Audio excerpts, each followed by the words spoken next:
কীর্তিমান জেসিবির আরও কীর্তি সামনে এসেছে। তৃণমূল কর্মী তাজমুল হোসেন ওরফে জেসিবি, যাকে যুগলকে মারধরের ঘটনায় গ্রেফতার করেছে পুলিশ। এই প্রথমবার নয়, এর আগেও একাধিকবার এই রকম কাণ্ড সে ঘটিয়েছে একেবারে তালিবানি কায়দায়। ঠিক যেভাবে আফগানিস্তানে তালিবানি শাসন চলে, ঠিক একই রকমভাবে তালিবানি কায়দায় যুগলকে আটকে রেখে বেধড়ক মারধর।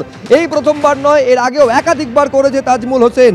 এরকমই আরেকটি ছবি সামনে এসেছে, যে ছবি আপনারা দেখতে পাচ্ছেন। চোপড়ার তৃণমূল কর্মী জেসিবির আর এক কীর্তি সামনে এসেছে। একই রকমভাবে হাত বেঁধে মারধর করা হয়েছে। 15-16 জুন যুবক যুবতীকে দুদিন ধরে আটকে রেখে অত্যাচার চালানো হয় বলে অভিযোগ। লাগাতার অত্যাচারের পর মুক্তিপণ দিয়ে তবে তার হাত থেকে নিষ্কৃতি মেলে।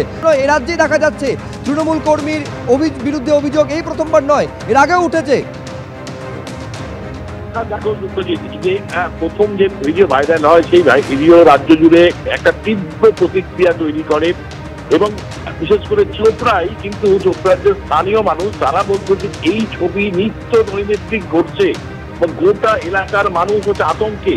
এবং তারপরে আর একটা ভিডিও ভাইরাল করে দেওয়া হয় গত 15-16 জুন লক্ষ্মীপুর ডাঙ্গাপাড়ায়। এখানে হচ্ছে পরকীয়ায় অভিযুক্ত কিশোরীকে তারা বেঁধে 2 দিন ধরে বাড়িতে চরম অত্যাচার চালানো হয়।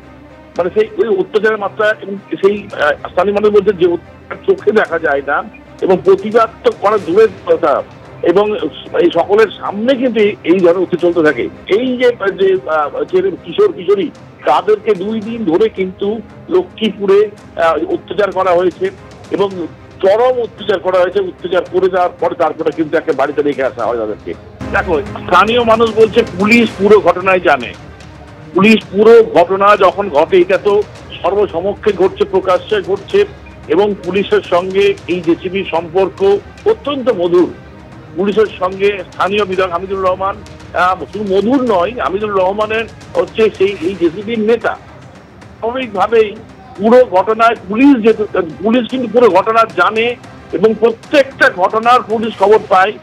এখন এই স্থানীয় মানুষ বলছে এখনো অভিযোগ করা বন্ধ হয়েছে, কিন্তু আজ থেকে 2-3 বছর আগে কিন্তু প্রত্যেকটা ঘটনার অভিযোগ হতো এবং অভিযোগ হওয়ার পরে অত্যাচারটা আরো বেড়ে যেত, যেখানে অভিযোগ করা বন্ধ হয়ে গেছে।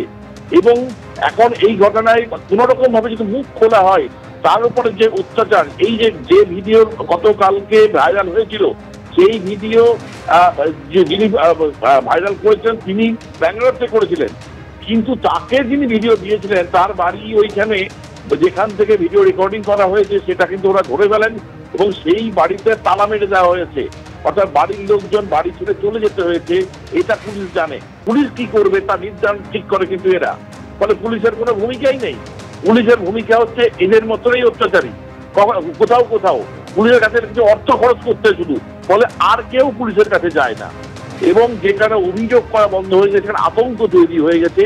কোনো ঘটনা ঘটলে পরে মানে প্রাথমিকভাবে মানুষ এবং যে দায়িত্ব এলাকা ছেড়ে পালিয়ে যাওয়া, না বাড়াতে পারলে এদের হাতে ধরা পড়লে পরে তার যে এইরকম অবস্থা পরিস্থিতি হয় তা আমরা ছবিতে দেখতে পাচ্ছি।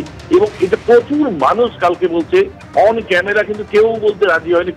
প্রচুর ঘটনা কালকে বলেছে। আজকে সকালেও তারা টেলিফোনে বলছে যে এইখান থেকে এখন মুক্তি যদি এই অন্তত সংবাদ মাধ্যম বা রাজনৈতিক দল কলকাতা হতে তার বাইরে থেকে অন্তত এই মানুষকে বাঁচানো, মানে চোপড়ার মানুষ যে অত্যাচার চলছে সেটা কেউ জানে না, কি ধরনের অত্যাচার হচ্ছে। মানে চা বাগান দখল হয়ে যাচ্ছে,